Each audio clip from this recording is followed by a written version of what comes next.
بسم اللہ الرحمن الرحیم وصلی اللہ علی النبی الکریم رب اشرح لی صدری ویسر لی امری واحلل عقدۃ من لسانی یفقہوا قولی۔ 15 مارچ 2015۔ میں بہت دن سے قرآن کی 2 آیتوں پر سوچ رہا تھا، بہت دن سے، تو اس کے بارے میں کچھ بات میری سمجھ میں آئی ہے، وہ آج میں کہنا چاہتا ہوں۔ دیکھیے، قرآن کی پہلی آیت یہ ہے الحمدللہ رب العالمین۔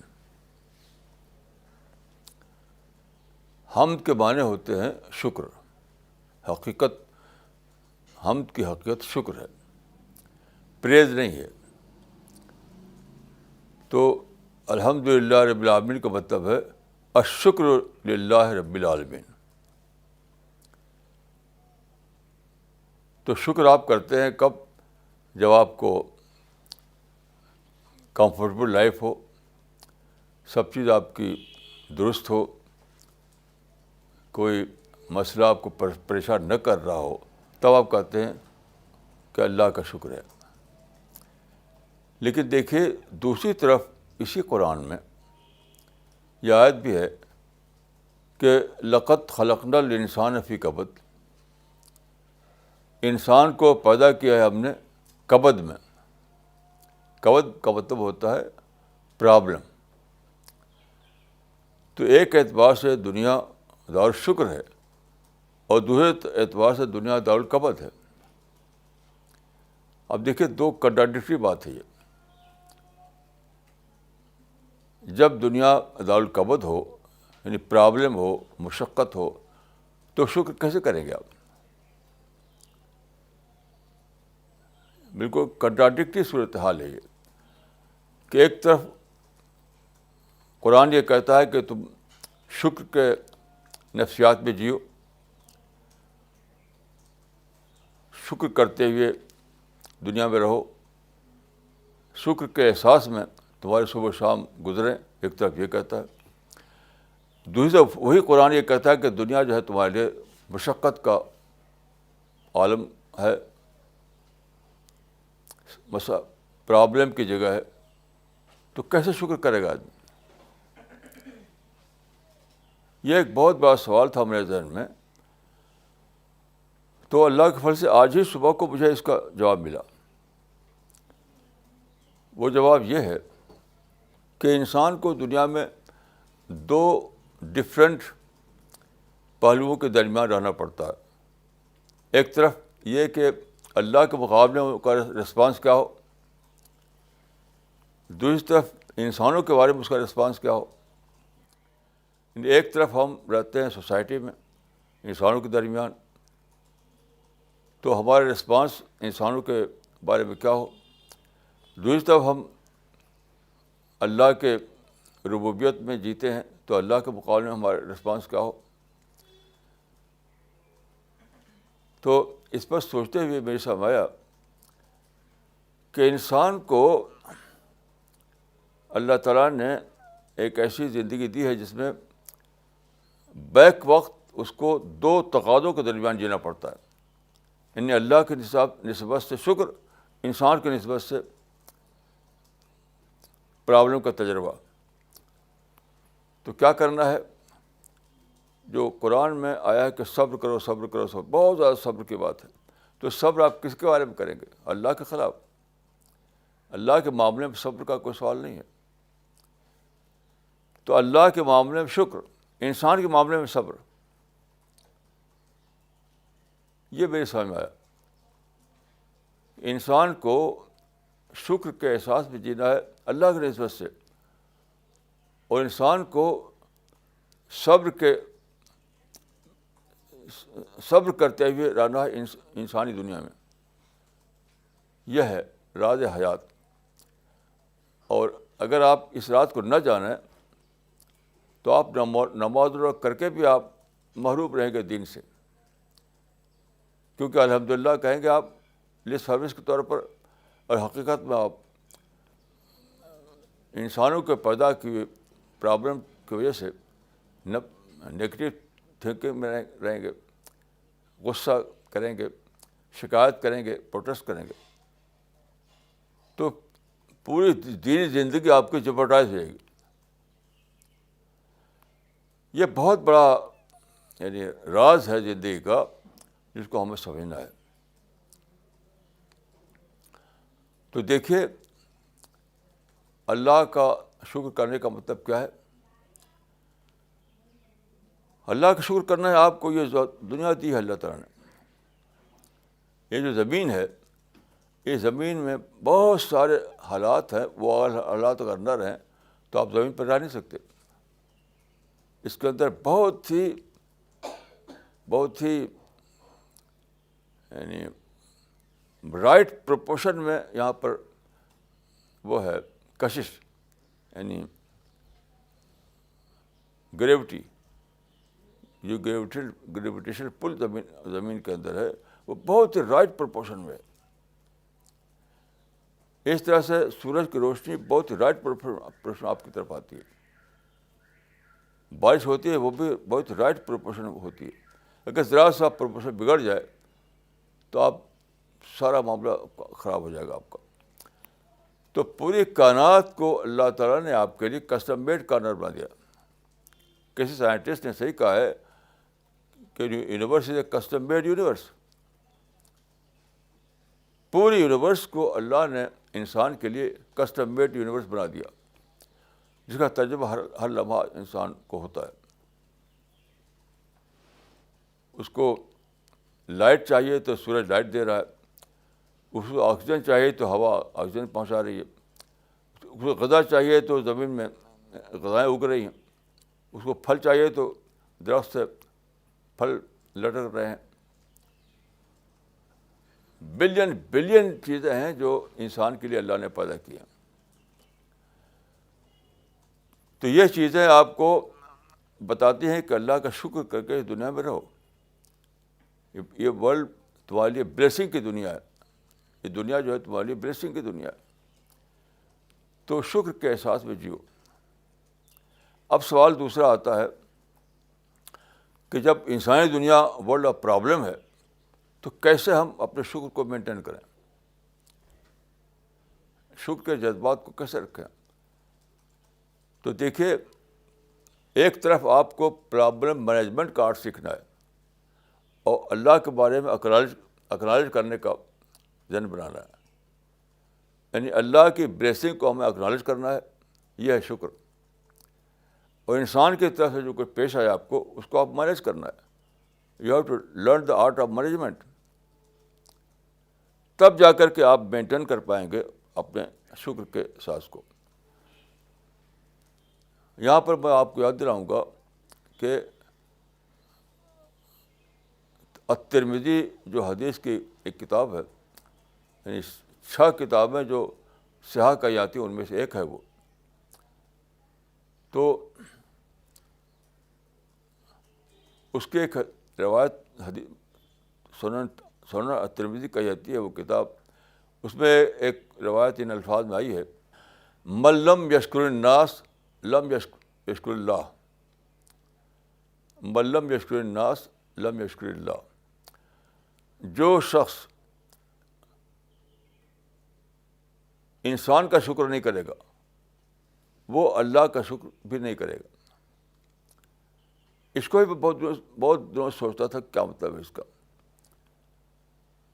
اس کا مطلب یہ ہے کہ جو آدمی انسان کے بارے میں ناشکری میں یعنی کمپلین بھی جیے گا، نفرت میں جیے گا، غصہ میں جیے گا، ناشکری میں جیے گا انسان کے بارے میں، تو اس کی پوری پرسنالٹی نگیٹو ہو جائے گی. تو بظاہر آپ اپنی پرسنالٹی کو نگیٹو بنائیں گے انسان کی نسبت سے، لیکن وہ ایکسٹینڈ کر کے اللہ تک پہنچے گی. تو کیا ہوگا، ناشکری میں کا آبسیشن بن جائے گا آپ کا. یعنی شکایت، ناشکری، نیگیٹو تھنکنگ، یہ آپ کا آبسیشن بن جائے گا. اس آپشن کی وجہ سے کچھ دکھائی نہیں دے گا آپ کو کہ نعمتوں میں اللہ تعالیٰ نے رکھا آپ کو. جیسے کل میرے پاس ایک مسلم ماہنامہ آیا, موٹا سا نمبر نکالا انہوں نے, سارا پرچہ بھرا ہوا ہے شکایتوں کے بعد سے, جو حکومت کی طرف سے یہ شکایت وہ شکایت, پارٹیوں کی طرف سے یہ شکایت وہ شکایت, میجارٹی کمیٹی کی طرف سے یہ شکایت وہ شکایت. پورے پرچے میں کہیں بھی خدا کے شکر کی بات نہیں. وہ موٹا سا ہے لیکن پورے پرچے میں کہیں بھی خدا کے شکر کی بات نہیں. کیوں؟ دیکھیں, یہ انسان کی نفسیات ہے کہ جو چیز آپ کا آبسیشن بن جائے, آبسیشن, وہ آپ کو بلائنڈ بناتا ہے, بلائنڈ بنا دیتا ہے دوسری چیزوں کو سمجھنے کے لیے. تو آپ جیتے ہیں ناشکری کا آبسیشن میں, نفرت کا آبسیشن میں, کہ ہم کو ہمارے خلاف سازشیں ہو رہی ہیں, یہ آپشن ہے آپ کا.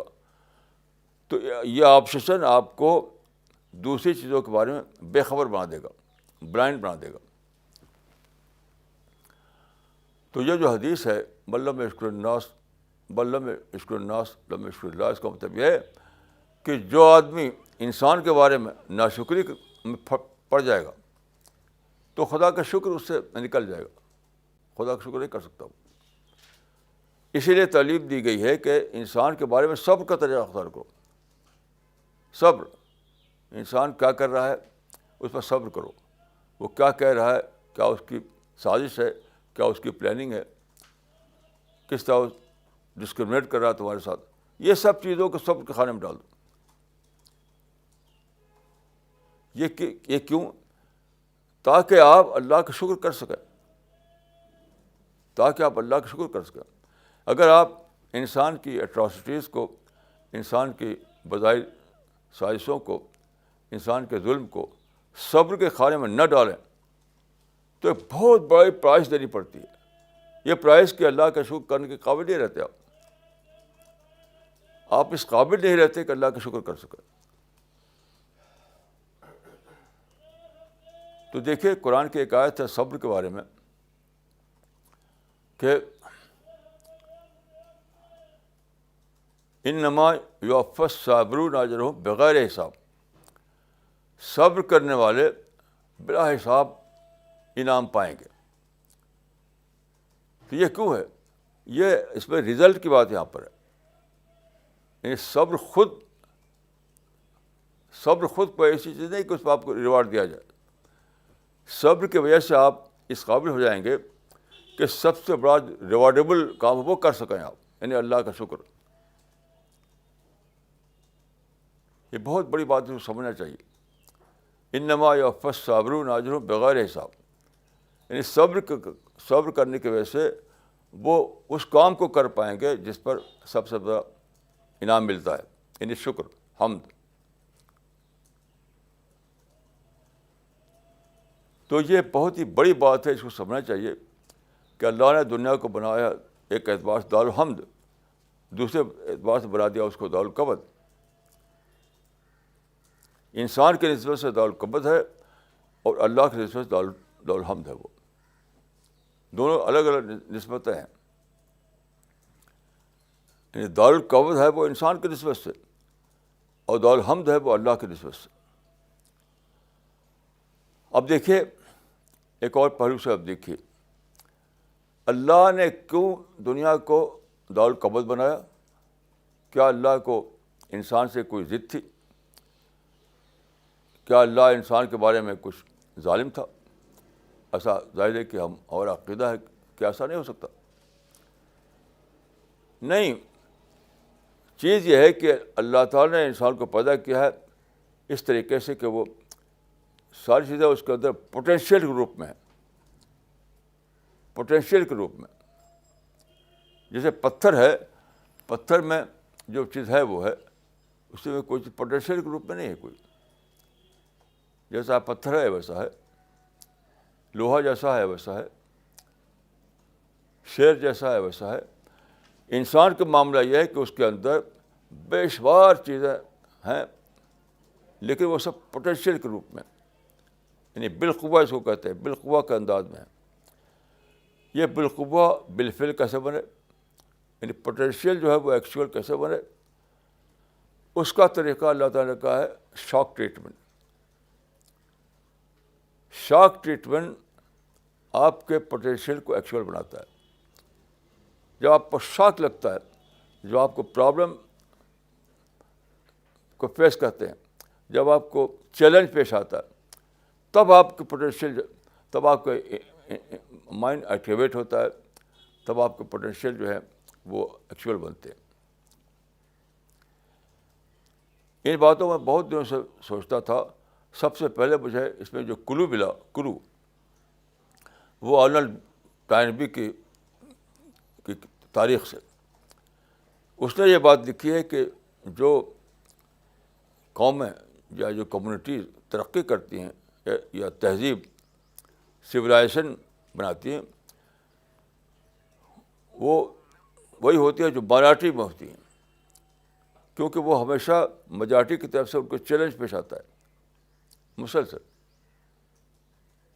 تو اس نے لکھا ہے کہ چیلنج ریسپانس میکانزم وہ چیز ہے جس سے کوئی کمیونٹی اس قابل بنتی ہے کہ وہ ایک سویلائزیشن کریٹ کرے. تو یہ میں سمجھتا ہوں کہ جو لا آف نیچر ہے اللہ کا، جو اللہ کا جو کیسے پلان ہے، اسی کو اس نے اپنے الفاظ میں بیان کیا ہے ایک ہسٹورین کی زبان میں. کیونکہ قرآن میں لکھا ہے کہ علم آدم الاسماء کلھا. علم آدم الاسماء کلھا کا مطلب یہ کہ انسان کے اندر ساری باتوں کا علم بھر دیا پوٹینشیل کے طور پر. انسان کے اندر ساری باتوں کا علم بھر دیا پوٹینشیل کے طور پر. یعنی جس طرح سے آپ کو بھوک کا احساس رکھ دیا گیا ہے آپ کے اندر، پیاس کا احساس رکھ دیا آپ کے اندر، اسی طرح آپ کو جو ڈسکوریز ہیں، چاہے کار ہو، ہوائی جہاز ہو، مشین ہو، سب پوٹینشیل کے طور پر آپ کے اندر موجود تھی. سائنسدانوں نے اس کو اسٹڈی کر کے اس کو ڈسکور کیا اور پھر تمام چیزیں بنائیں. اگر یہ موجود نہ ہوتا، جیسے شیر کے اندر موجود نہیں ہے چیزیں، تو شیر کبھی اس نے کبھی کوئی موٹر کار نہیں بنائی. ہاتھی کے اندر یہ چیزیں موجود نہیں ہیں تو کسی ہاتھی نے ہوائی جہاز نہیں بنایا.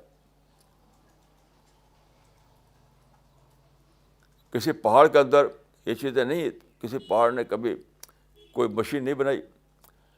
تو انسان کے اندر جو کہا گیا ہے کہ علم اسماء، ساری باتوں کا علم بھر دیا، وہ یہی ہے کہ ساری باتیں جو یونیورسل نالج جو ہے انسان کے اندر پوٹینشیل کے روپ میں موجود ہے. اب سوال ہے اس کو ایکچوئل بنانے کا. تو اس پوٹینشیل کو ایکچوئل بنانے کے اللہ تعالیٰ نے یہ نظام رکھا ہے کہ دنیا کو بنا دیا یعنی دارالکبد، یعنی پرابلم کی دنیا. اچھا، پرابلم کی دنیا کیوں بنتی ہے؟ یہ اس لیے کہ انسان کو اللہ نے آزادی دی ہے، آزادی، ٹوٹل فریڈم دی ہے. تو جب آزادی دی ہے تو انسان آپ آزادی کو کبھی پراپر یوز کرے گا، کبھی مس یوز کرے گا اس کو. تو جب مس یوز کرے گا تو دوسرے کے لیے پرابلم کریٹ ہوگی. یعنی ایک انسان جب اپنی آزادی کو مس یوز کرے گا تو دوسرے انسان کے لیے وہ پرابلم کریٹر بن جائے گا.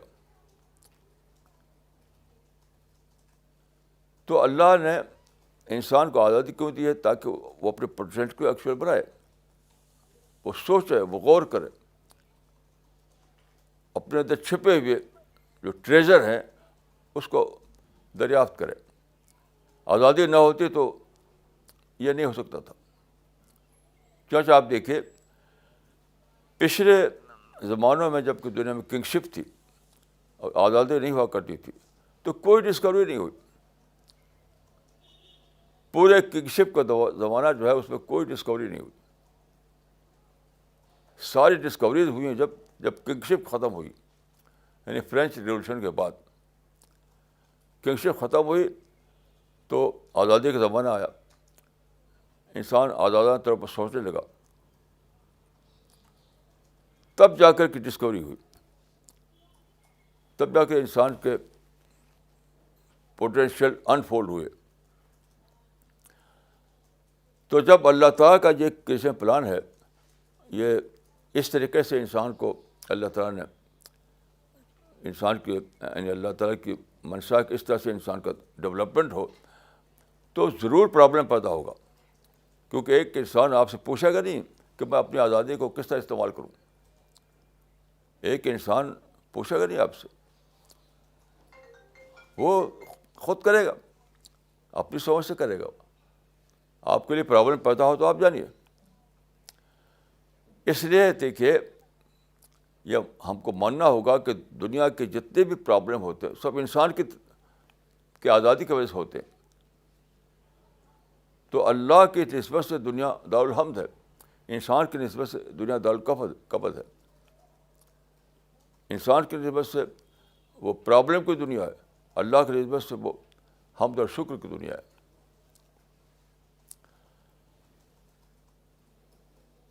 تو ان باتوں کو جب آپ جانیں گے تب آپ صبر کریں گے. صبر کا معنی کیا ہے؟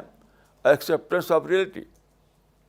یعنی صبر کوئی نگیٹو بات نہیں ہے، صبر کوئی نگیٹو بات نہیں ہے. صبر مینس ایکسیپٹنس آف ریئلٹی.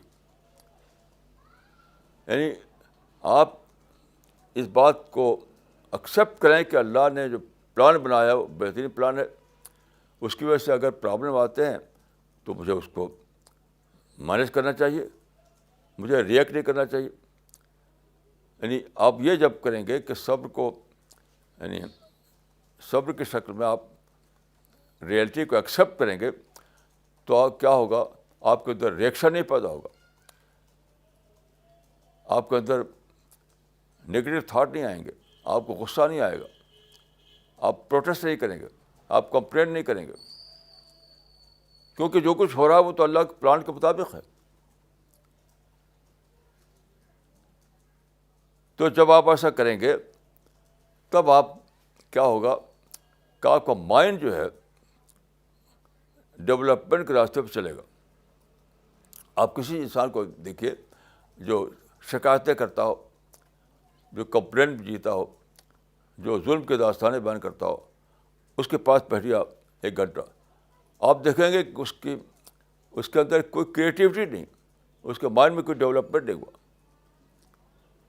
میں نے بار بار اس کا تجربہ کیا کہ جو لوگ ظلم کی داستانیں سناتے ہیں، جو شکایتی باتیں کرتے ہیں، پروٹیسٹ اور کمپلین جیتے ہیں، ان کے پاس میں بیٹھا، کچھ بھی ان کے پاس کہنے کے لیے نہیں تھا، کچھ بھی نہیں تھا، کچھ بھی نہیں تھا ان سے کرنے کے لیے. کیوں؟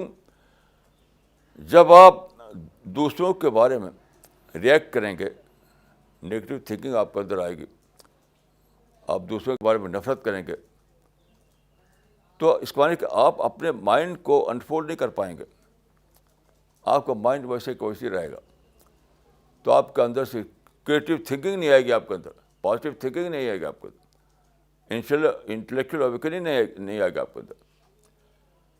اس لیے صبر کا جو فلسفہ قرآن میں ہے اس کا مطلب یہ ہے آخری حد تک شکایت سے بچو، آخری حد تک کمپلینٹ سے بچو، آخری حد تک پروٹیسٹ سے بچو، آخری حد تک نیگیٹو تھنکنگ سے بچو. یہ ہے صبر. تو پھر کیا ہوگا کہ آپ کا مائنڈ انفولڈ ہونے لگے گا، آپ کے مائنڈ میں کریٹیو تھنکنگ آئے گی. تو صبر کرتے ہیں آپ دوسروں کے معاملے میں، لیکن فائدہ آپ کو ملتا ہے. صبر کرتے ہیں آپ دوسروں کے معاملے میں، فائدہ آپ کو ملتا ہے.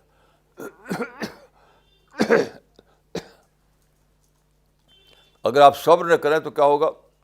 آپ شکایت میں جئیں گے، پروٹیسٹ میں جئیں گے، نفرت میں جئیں گے، اس احساس میں جئیں گے ساری دنیا ظالم ہے. تو انسان سے محبت ہی نکل جائے گی. آپ غور کیجئے کہ جن انسانوں کے درمیان آپ کو رہنا ہے، جن انسانوں کے درمیان آپ کو اپنا ٹرسٹ دینا ہے، ان سے آپ کے اندر نفرت آ جائے تو کیا ہوگا آپ کا حال؟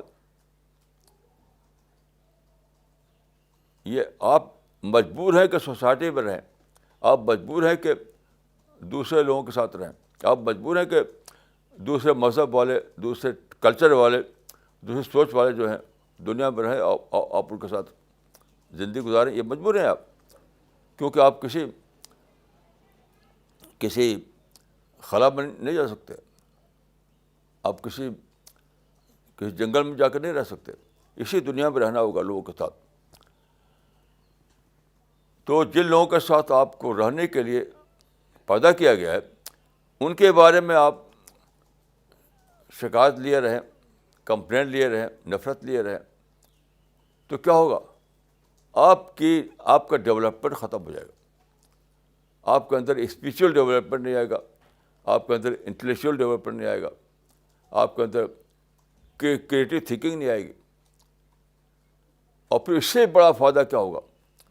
اس سے بڑا فائدہ یہ ہوگا کہ اللہ سے آپ کا تعلق نہیں بنے گا. اس سے بڑا نقصان, سب سے بڑا فائدہ نہیں ہے, سب سے بڑا نقصان اپنے اس مزاج کا سب سے بڑا جو آپ کو نقصان ہوگا وہ یہ ہوگا کہ اللہ کے نسبت سے آپ حمد کا تعلق نہیں بنے گا آپ کا. ہر وقت آپ کے ذہن میں بھرا رہے گا شکایت ہے. جیسے میں نے عرض کیا, کل میں نے پرچہ سارے علماء کے مضامین ہیں اس میں, یعنی جو معروف علماء ان کے مضامین ہیں اس کے اندر, لیکن کسی میں خدا کا شکر نہیں, بس شکایتی کی باتیں, حکومت کی شکایت, پارٹیوں کی شکایت, میجارٹی کی شکایت, اور خدا کا شکر ہی نہیں اس کے اندر. میرے پاس پرچہ موجود ہے, آپ دیکھ سکتے ہیں اس کو. تو جب آپ انسانوں کے بارے میں شکایت میں جئیں گے تو اس کی پرائس یہ دینی پڑے گی آپ کو کہ آپ اللہ کے بارے میں شکر میں جینا سے محروم ہو جائیں گے, ہم بھی اسپرٹ سے آپ محروم ہو جائیں گے. کیسا عجیب غریب ہے یہ معاملہ. اور یہ آپ دیکھیے اس وقت جو آپ کے آس پاس جو لوگ رہتے ہیں ان سے آپ کبھی بھی تجربہ کر لیجیے, وہ شکایتیں تو کریں گے انسان کی, اللہ کا شکر نہیں کریں گے, اللہ کا شکر نہیں کریں گے, بس شکایتیں کریں گے. اور دیکھیے ایک بات یہ بھی عرض کروں میں کہ شکایتی ذہن ہے کیا؟ شکایتی ذہن یہ ہے کہ کچھ نگیٹو آئٹم کو نکال کر کے اسی کو بڑھانا چڑھانا, جبکہ پازیٹیو آئٹم بہت موجود ہوں. دیکھیے یہ کبھی بھی ممکن نہیں ہے کہ انسان اتنا زیادہ دنیا کو حاوی ہو جائے, دنیا کو اتنا بگاڑ دے کہ پازیٹیو آئٹم خاتمہ ہو جائے, صرف نگیٹو آئٹم رہے دنیا میں. پازیٹیو آئٹم کا مطلب یہ ہے کہ آپ کے لیے کمانے کا موقع نہ ہو, آپ کے لیے کھانے پینے کا موقع نہ ہو, آپ کے پاس گھر نہ ہو, آپ کے پاس گاڑی نہ ہو, آپ کے پاس سکون سے جینے کے لیے کوئی کمرہ نہ ہو. یہ کبھی ہو نہیں سکتا. اس دنیا کا جو کریٹر ہے کبھی انسان کو اتنی چھوٹ نہیں دے گا. انسان کو اللہ نے آزادی ضرور دی ہے, لیکن پھر بھی اللہ تعالیٰ مینیج کر رہا ہے.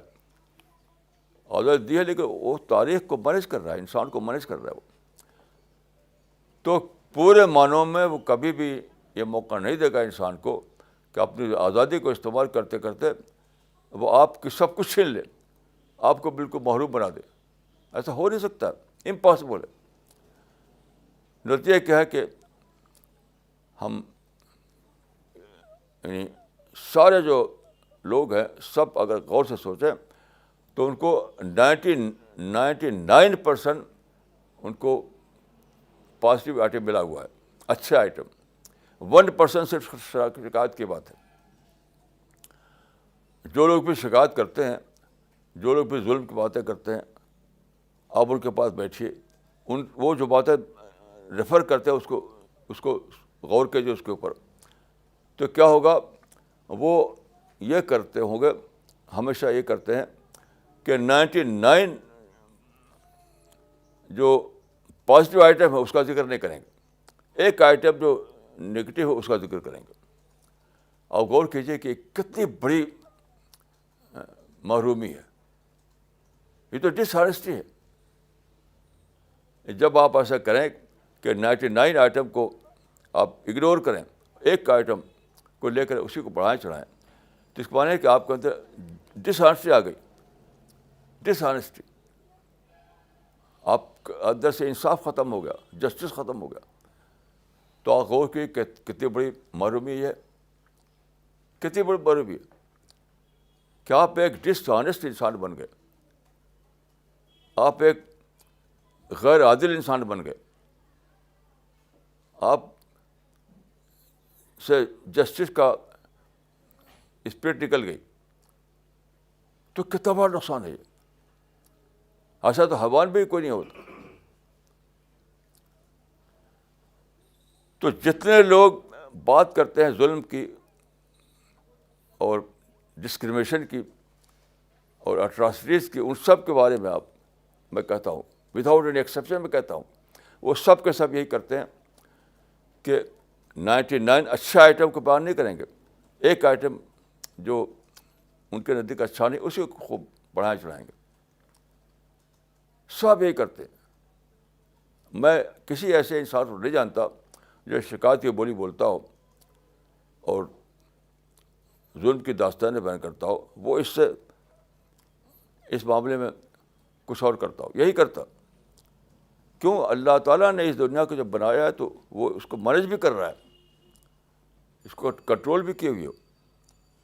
انسان کو آزادی دی ہے تو آزادی کا مطلب یہ نہیں کہ وہ اس کو موقع دے دیا کہ جو چاہے کرو, پھر بھی وہ کنٹرول کرتا ہے اللہ تعالیٰ.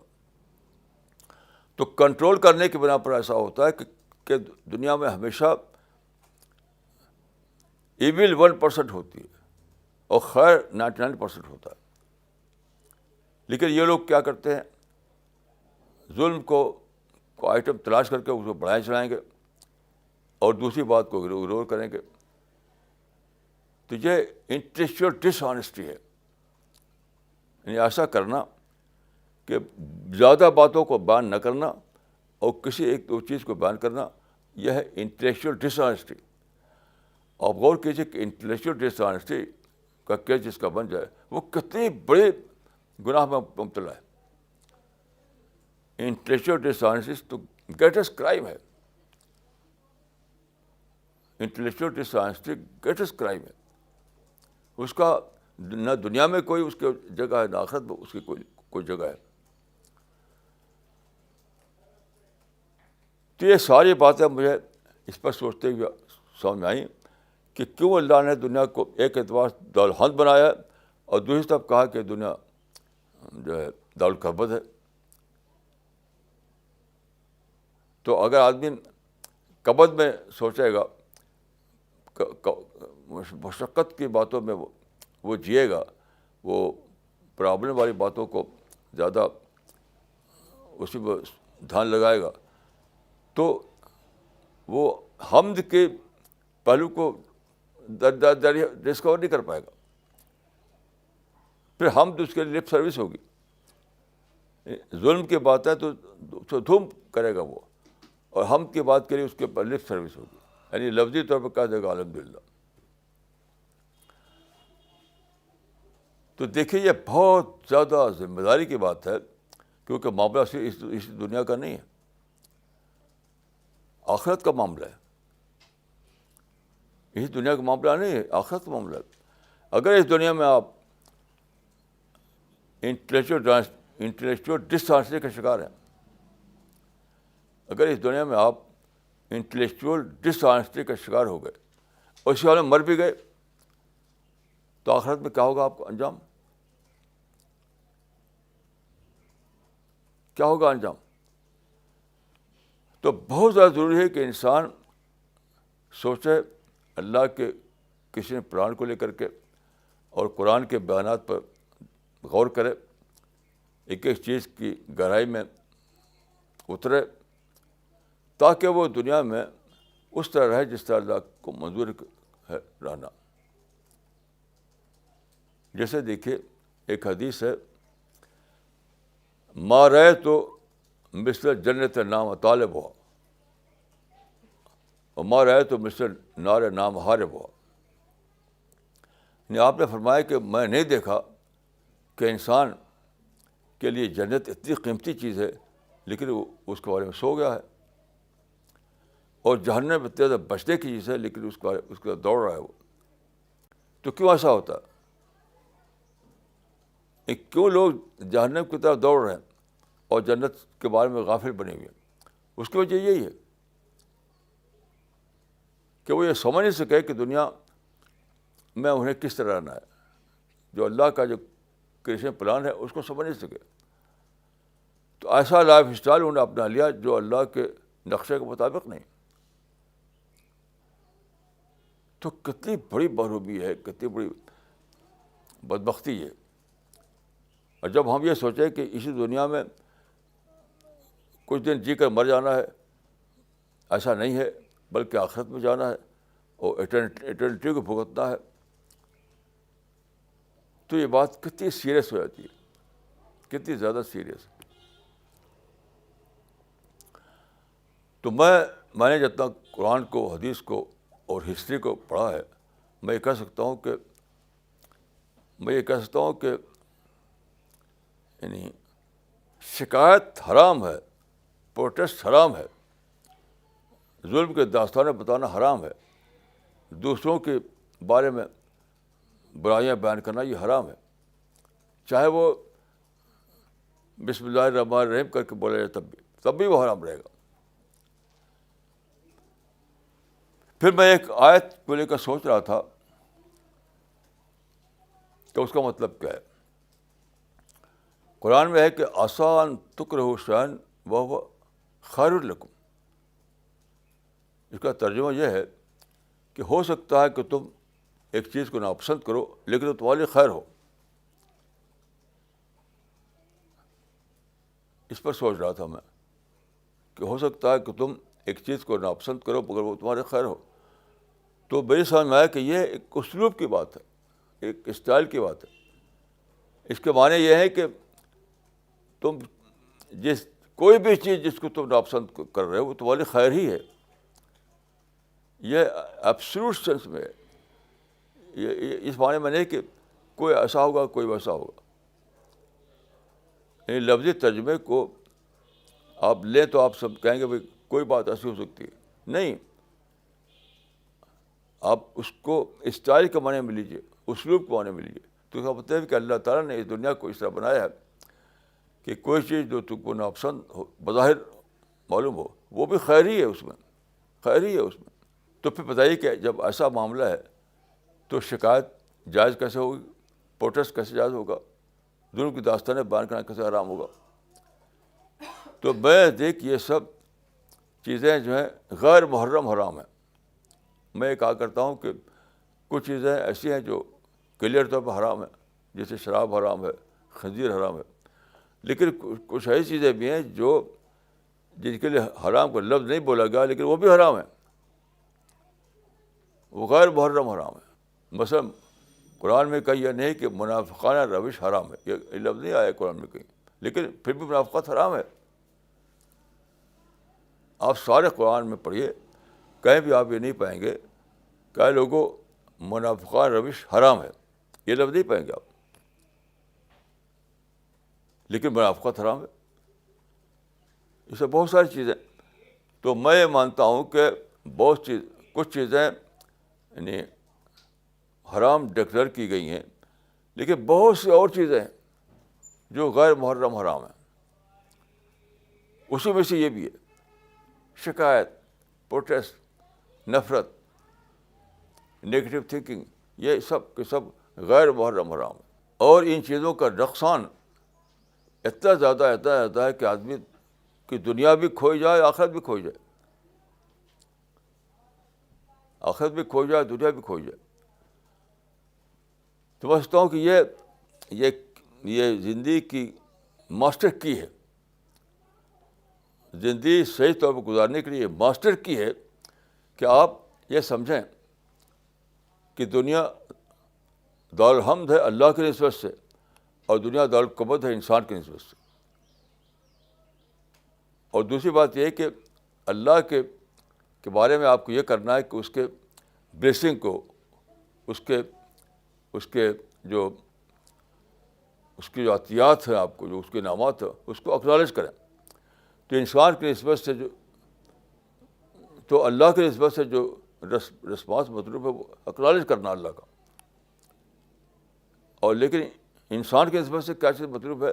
وہ صبر ہے. یعنی انسان کی نسبت سے آپ کو صبر کرنا ہے, اللہ کی نسبت سے آپ کو اکنالج کرنا ہے. تب جا کر ایسا ہوگا کہ آپ دنیا میں وہ زندگی گزاریں گے جو تزکیے کی زندگی ہے, جو سچے مومن کی زندگی ہے, اور پھر آخرت میں آپ کو جنت میں داخلہ ملے گا. ورنہ یہاں آپ اس آیت کو مصداق بجائیں گے, خسرت دنیا والآخرہ, خسرت دنیا والآخرہ. دنیا بھی کھوئی گئی, آخرت بھی کھوئی گئی. دنیا میں آپ کو ملی کیا؟ ڈس آنیسٹی. آخرت میں کیا ملا؟ دیکھیے, جو لوگ ظلم کی اور سازش کی باتیں کرتے ہیں, اپنی سمجھ سے وہ سمجھتے ہیں کہ وہ انسان کے بارے میں بول رہے ہیں, لیکن نہیں, وہ اللہ کے کسی پلان کے خلاف بول رہے ہیں وہ, کیونکہ جو کچھ ہو رہا ہے وہ اللہ کے کسی پلان کے مطابق ہے. اس آپ کی بات جو ہے اللہ کے کسی پلان پر جاتی ہے, وہ انسان پر نہیں جاتی. تو میں دعا کرتا ہوں کہ اللہ تعالیٰ مجھ کو اور آپ کو توفیق دے کہ ہم صحیح ڈھنگ پر چیزوں کو سمجھیں, اور اللہ جس طریقے سے یعنی وہ جو ہے کہ بنور اللہ کی روشنی سے ہم چیزوں کو دیکھیں, تب ہمارے اندر صحیح ایمان پیدا ہوگا, صحیح تقویٰ پیدا ہوگا. ہم اپنا تزکیہ کر پائیں گے, اپنے اندر بزکہ شخصیت بنا پائیں گے, اپنے اندر وہ اس شخصیت کی تعمیر کر پائیں گے جس کو جنتی شخصیت کہا گیا ہے, جو جنت کے اٹرنل باغوں میں جو کو جگہ ملے گی. تو میری دعا ہے کہ اللہ تعالیٰ مجھ کو آپ کو یہ سمجھ دے کہ ہم اس معاملے میں گمراہی سے بچیں اور اللہ کی پکڑ سے محفوظ رہیں. یہ بہت ہی نازک بات ہے اور ہمیں اس معاملے میں بہت زیادہ حساس ہونا چاہیے. السلام علیکم ورحمۃ اللہ وبرکاتہ.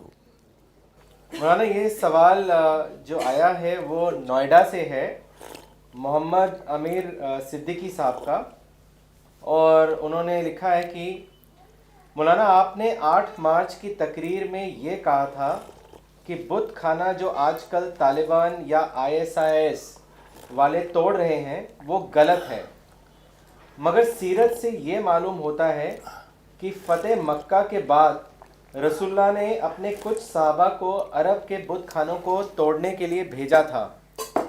مثلاً خالد بن ولید کو عزا کا بت توڑنے کے لیے بھیجا, عمر بن العاص کو سوا کے لیے, ابو سفیان اور مغیرہ بن شعبہ کو لات کے لیے وغیرہ.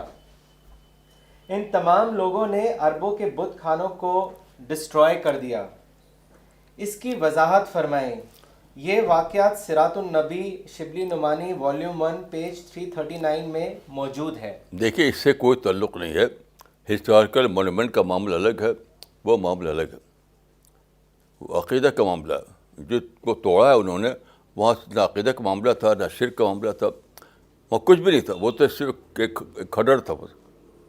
اور وہاں جو تھا وہ یعنی شرک کو ختم کرنا اللہ کا رسول کا نشانہ تھا.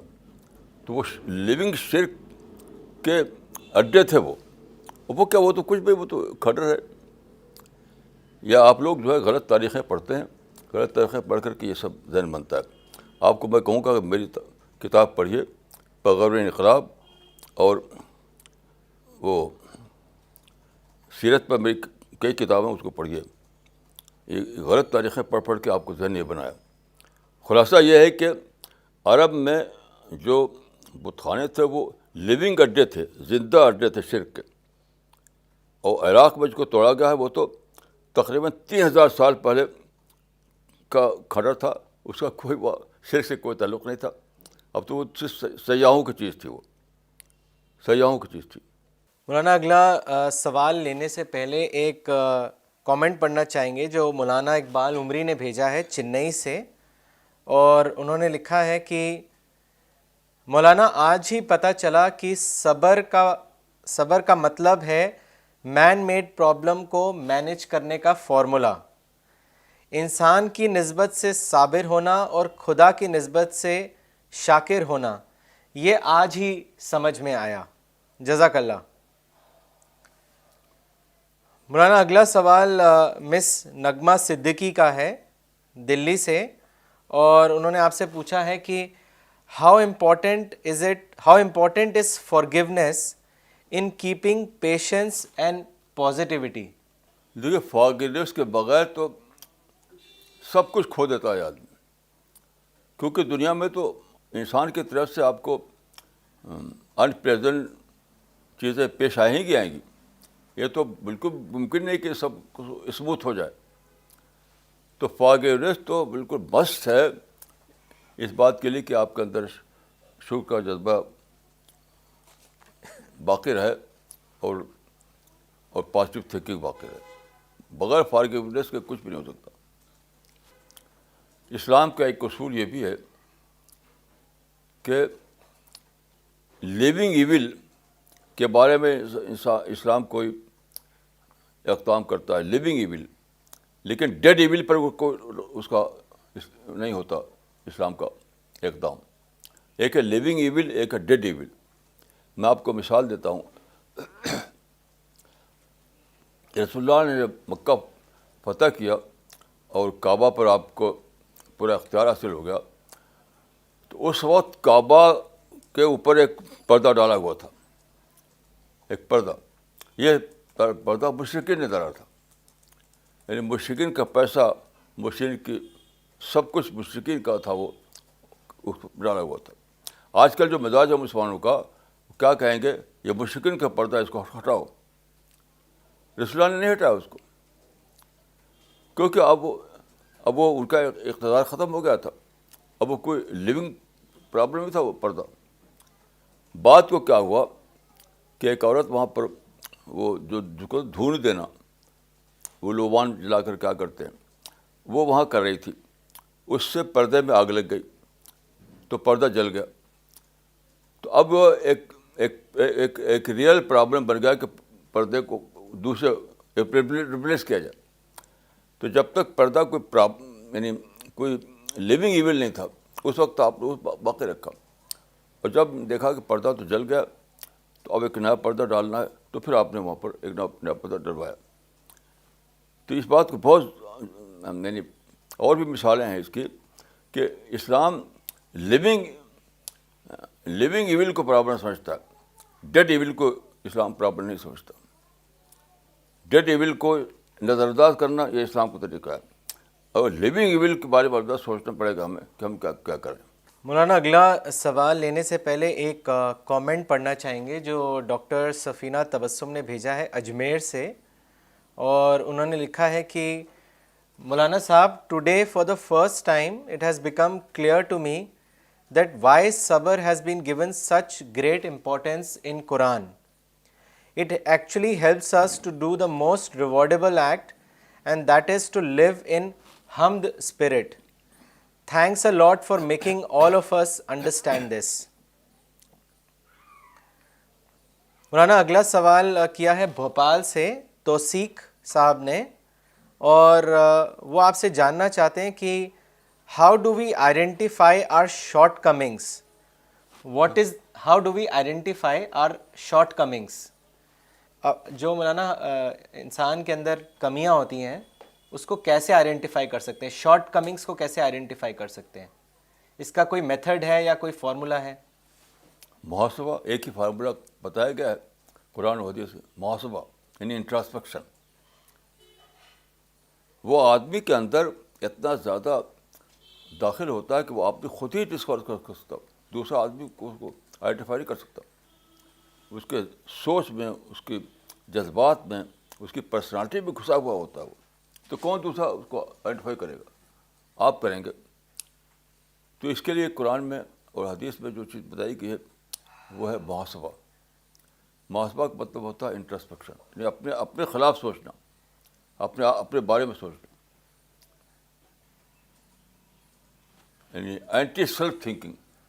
میں سمجھتا ہوں کہ ایک ہی چیز ہے جو آپ کو بتا سکتی ہے کہ آپ کے اندر کیا کمیاں ہیں، وہ ہے اینٹی سیلف تھنکنگ. تو جس کو جو آدمی یہ چاہتا ہو کہ وہ اللہ کی رحمتوں کا مستحق بنے، تو اس کو اینٹی سیلف تھنکنگ کرنا ہی کرنا ہے. یہ تو سب بڑی عبادت ہے. اینٹی سیلف تھنکنگ سب سے بڑی عبادت ہے. مولانا اگلا سوال فہیم صاحب نے کیا ہے ناگپور سے، اور انہوں نے لکھا ہے کہ مولانا I want to develop strong conviction in God but find myself lacking in it. How can I create strong conviction like you have? Please advise me.